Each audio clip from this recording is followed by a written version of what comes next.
আমি প্ৰায় 11:20 PM আমি পুলিশ কন্ট্ৰোল ৰুমত এটা আমি ইনফৰমেশন পাইছিলো যে এনেকুৱা ধৰণৰ এটা মাৰ্ডাৰ কেছ হৈছে বুলি লগত মিনুৱেল মানে এইটো সময়তে কি হ'ল যিজন আমাৰ একিউজড আছে সেই একিউজডে পুলিচ ষ্টেচন গৈ সাৰেণ্ডাৰ কৰিছে তেওঁ ক'লে যে তেওঁৰ নিজৰ ৱাইফ আৰু এজন ব্যক্তিক মাৰ্ডাৰ কৰি আহিছে গতিকে তাৰ পিছতে আমাৰ পুলিচ টিম ইয়াত উপস্থিত হয় আমিও আহি ইয়াত পাওঁ লগতে আমাৰ ক্ৰাইম চিন অফিচাৰ আহি পায়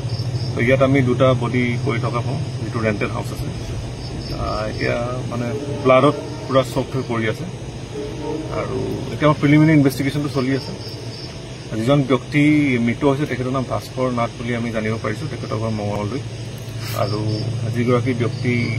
মানে যিগৰাকী মহিলা মৃত অৱস্থাত পাইছোঁ তেখেত যিজন একিউজড চাৰেণ্ডাৰ কৰিছিলে জয়কান্ত দাস তেখেতৰ ৱাইফ তেখেতৰ নাম গীতাৰাণী দাস